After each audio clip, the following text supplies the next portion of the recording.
then there won't be a news industry in 20, 30 years' time. This is an existential problem. And we're in this kind of painful transition.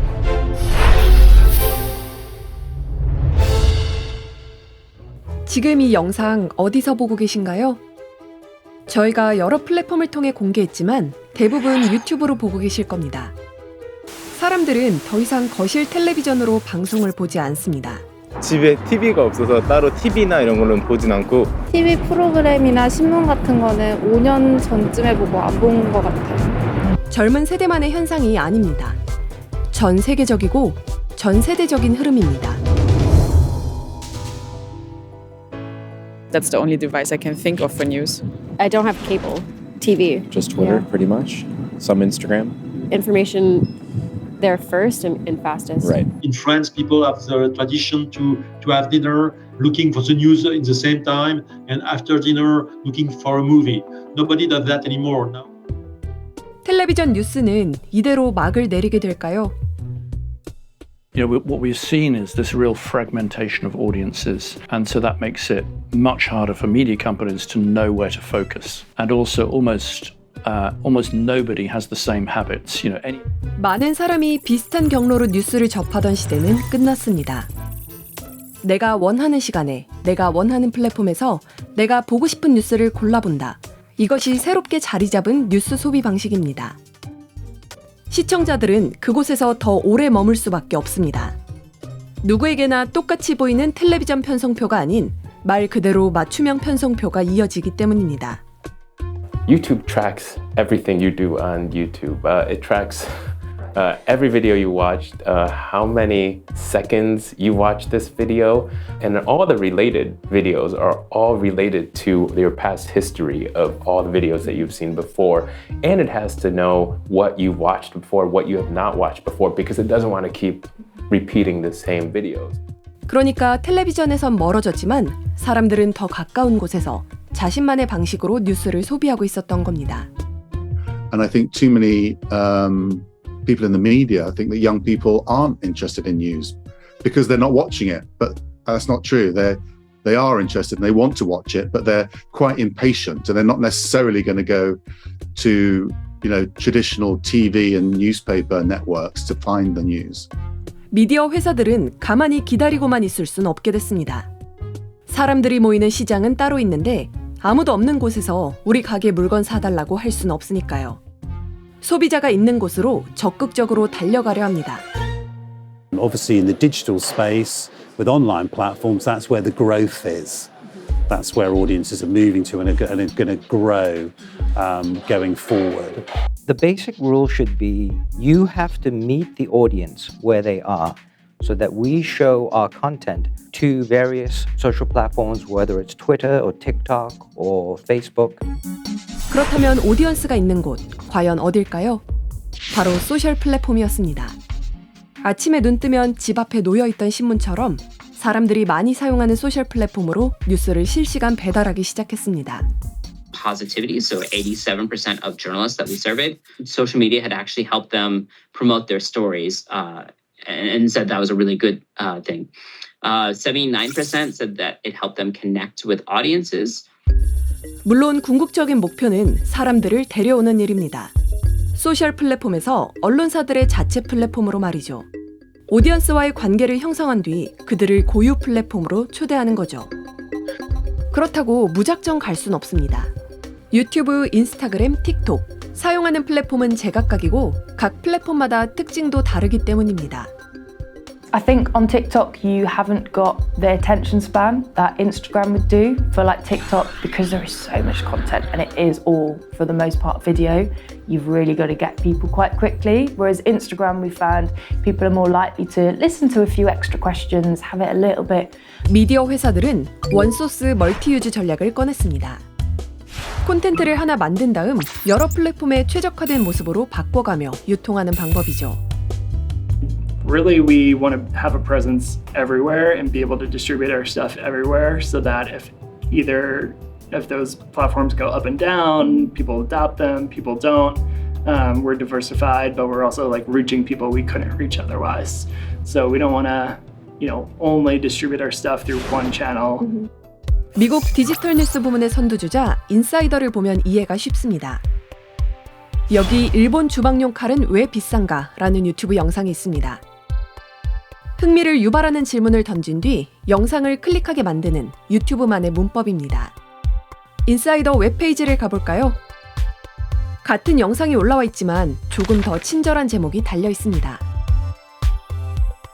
제목을 클릭하면 첨부된 영상 아래에 짤막한 요약 항목이 있습니다. 웹페이지는 텍스트 기사를 보러 오는 사람들이 대부분입니다.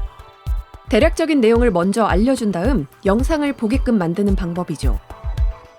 영상을 보지 않는다 하더라도 요약본만으로 내용을 전달할 수 있습니다. For every story we have at least 3 bullet points that summarizes what it's about. And the reporters and editors are both very involved in, making sure we don't go overboard with the words. We want to make sure it's condensed, quick, and easy to understand what the rest of the story talks about. So, some people, a lot of our readers are busy people, and some of them just read the top bullet points and move on. And so it's a very important part of our editorial strategy. 하나의 영상으로 여러 나라를 공략하는 방법을 택하기도 합니다. 구독자 1,300만 명이 넘는 과학기술 분야 유튜버 드렉 뮬러입니다. 드렉 뮬러는 언어별로 채널을 만든 뒤 하나의 콘텐츠를 여러 번 유통하고 있습니다. 영어, 스페인어, 아랍어, 그리고 한국어 채널도 있네요. 채널별로 구독자를 따로 모아 수익을 극대화하는 전략인데 이 중 스페인어 채널은 구독자가 180만 명이 넘습니다. 진정한 원소스 멀티유즈죠? We put a lot of work into every video. So to make the most of that, it makes sense to share that in other languages. 기존의 TV 뉴스 방송사들, 이른바 레거시 미디어들의 일하는 방식도 바뀌고 있습니다. 영국 공영방송 BBC를 찾아가 봤습니다. So, for example, people graze on the news all day. And so there's quite a lot of thinking around audience behavior, audience demands, and how we should be providing for them in the new digital era. 세계 곳곳의 소식이 모이는 곳, 바로 뉴스 게더링 팀입니다. 취재한 정보가 한데 모이면 이 팀은 다시 보도국과 디지털국 등 각 부서와 내용을 공유합니다. 하나의 소스를 여러 채널에 전파하기 위해서입니다. Yeah, so let's take Turkey, Syria at the moment. There'll be news gathering teams there. They're working away, gathering material, and then obviously they're talking to the teams in London. The news gathering teams will have separate conversations with us, with television news, for example, and with the website team, for example. 미국과 영국의 방송사들도 같은 방식을 택했습니다. We've just seen this brilliant story on Twitter, or we've seen this video that's gone viral, and sort of alerting different parts of the operation. So increasingly, there's just a joined-up workflow, joined-up communication. 시청자들은 잠시 머무르다 금방 다른 곳으로 떠나기 마련입니다. 끊임없이 이들을 붙들어야 하는 상황인 거죠. 때문에 정해진 방송 뉴스 시간을 기다릴 수 없습니다. 다양한 채널을 통해 실시간으로 뉴스를 공급해야 합니다. 자연스럽게 구성원들의 협력도 중요해질 수밖에 없습니다. 방송사들은 하나같이 원팀을 강조합니다. And in the past, a long time ago, we had 2 newsrooms, one digital, one for printed edition, but it's finished for 10 years now. And so now we have a new culture in our newsroom, and people are working for all types of support. So it's all pretty sort of tightly packed together, but the whole idea is that we've all got sight of what each other is doing. We all know each other. 물론 가장 중요한 건 좋은 콘텐츠입니다. 여기저기 찾아가서 봐달라고 했는데 정작 콘텐츠의 질이 낮으면 아무 소용 없겠죠. 쏟아지는 뉴스와 정보 속에서 언론사들은 그 어느 때보다 저널리즘 고유의 가치를 지키기 위해 노력합니다.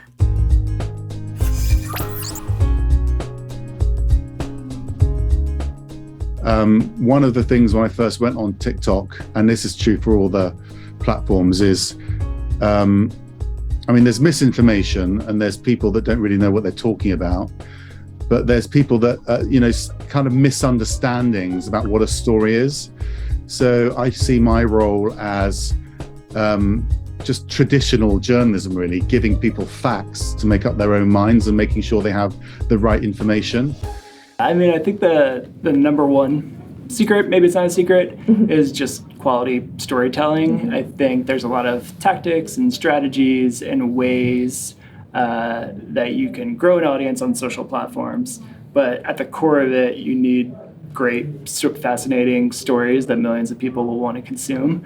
유튜브 창업자 역시 레거시 미디어가 시대적 흐름만 잘 따라간다면 그 영향력을 이어갈 수 있을 거라 봅니다.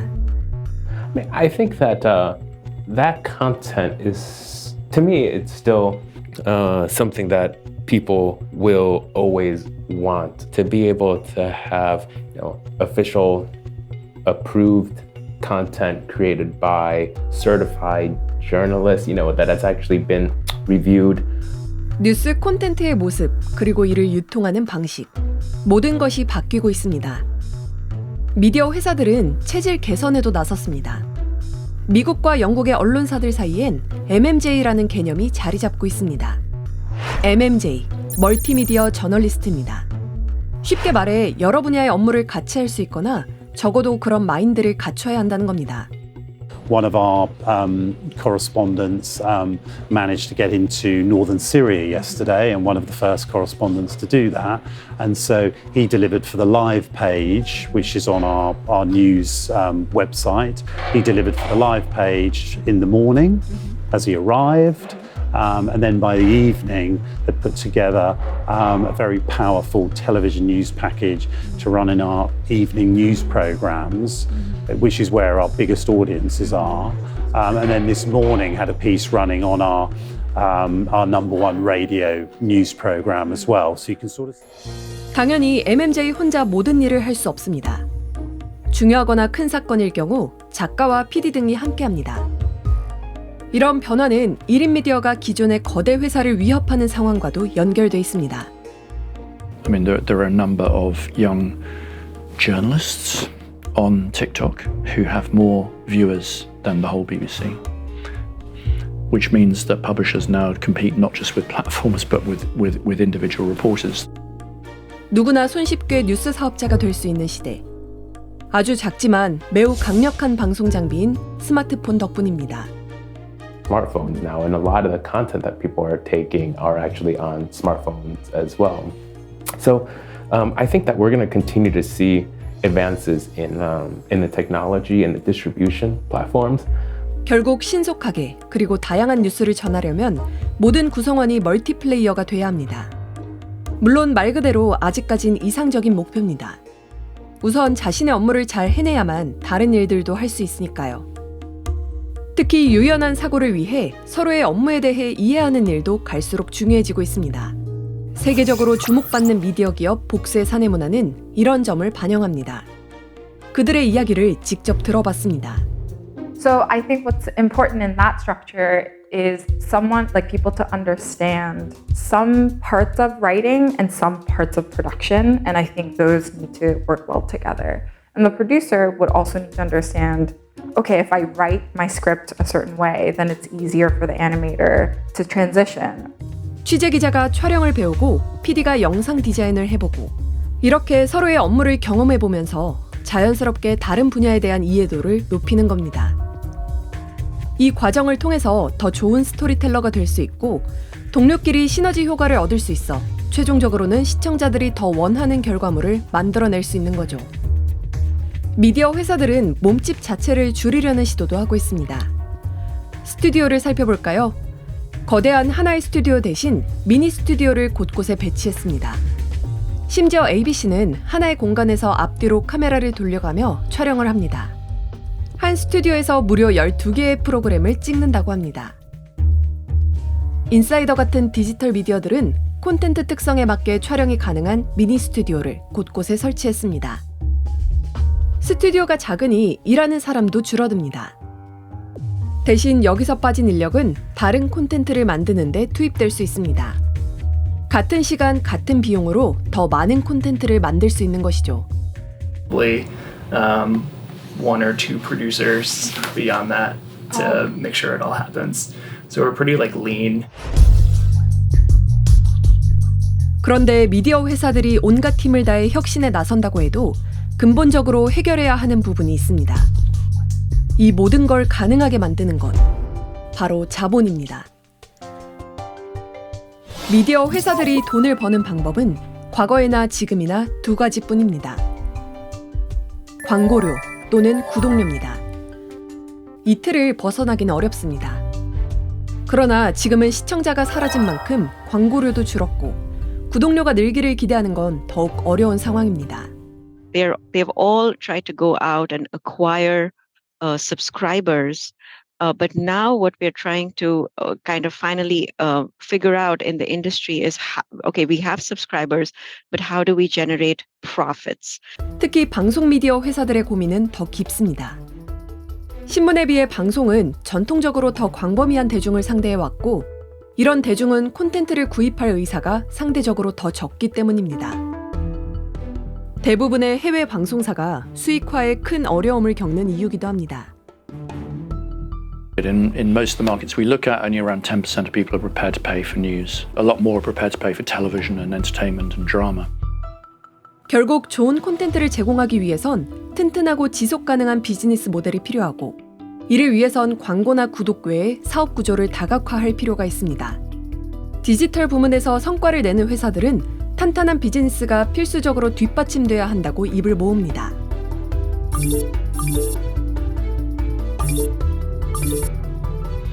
There's very little that can be done to get young people to pay for news. This is partly because young people aren't so interested in news when they're young. Value. So the things people pay for are financial news or tech news or sport. Deep passion around sport or something that helps save them money, like Wirecutter, which is the product review site. 뉴욕타임스는 와이어커터, CNN은 언더스코어드를 통해 서비스 저널리즘을 제공합니다. 한마디로 제품 리뷰 서비스입니다. 필지는 제품을 분석하고 리뷰를 담은 기사를 작성합니다. 그리고 이 기사에 구매 링크를 걸어놓습니다. 실제 구매로 이어질 경우 아마존 같은 대형 커머스 플랫폼에서 수수료를 받는 식으로 수익을 창출하고 있습니다.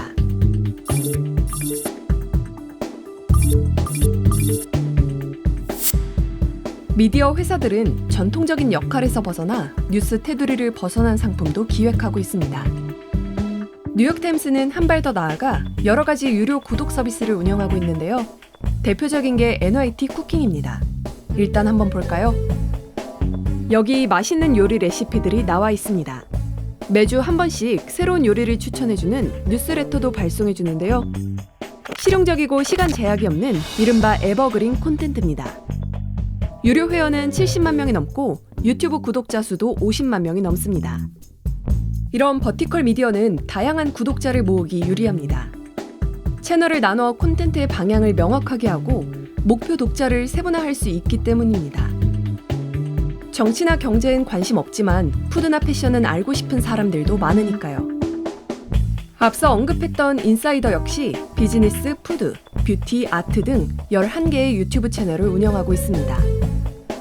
각각의 채널들의 본 계정 못지않게 많은 사람들을 모으면서 총 2,300만 명에 달하는 구독자를 보유하고 있습니다. 버티컬 미디어에서 나아가 아예 필진과 독자를 매칭시켜주는 새로운 형태의 뉴스레터 플랫폼도 등장했습니다. 뉴스레터 플랫폼 세계 1위, 서브스택입니다. I think people are ready for something like Substack. People are happy to pay writers who they trust to get better things to read to help them think clearly about the world. And they're also a little bit tired of the unsatisfying experiences that social media might be giving them. So Substack has come along at the right time and people are ready for this kind of experience. 구독자들은 원하는 필진에게 구독료를 내고 뉴스레터를 받아볼 수 있습니다. 서브스택은 이 구독료 매출의 10%를 수수료로 받고 있습니다. 기자뿐 아니라 영화 감독, 유명 소설가, 만화가 등 다양한 필진이 합류하면서 전문성을 확보했고 서비스 시작 4년 만에 유료 구독자 100만 명을 돌파하는 기록을 세웠습니다. it's not really the content that is being monetized. It's the relationship with a writer who you trust, or the writer's relationship with the reader, and that relationship is ongoing. So 서비스 저널리즘, 버티컬 미디어 채널, 플랫폼 사업. 미디어 회사는 살아남기 위해 더 이상 전통적인 역할만 고집하지 않습니다. 생존을 위해 다양한 시도를 하고 있는 가운데 AI와 같은 새로운 기술까지 더해지면서 미디어 환경은 더 빠르게 예측 불가능하게 변하고 있습니다. 이제는 인간 사이의 경쟁을 넘어 기술과 기술이 경쟁하는 시대가 온 겁니다. For the first time in over a decade, here comes an innovative element that could potentially risk Google's domination in the search engine market, and that's just through AI. 오픈 AI에서 개발한 챗 GPT가 대표적입니다. 챗 GPT에게 실제 보도 자료를 토대로 단신 기사를 써달라고 요청해봤습니다. 30초도 되지 않아 바로 결과물을 내놓습니다. 꽤 그럴듯한 기사네요. And so that existentially raises a question about what journalists are going to do in the future.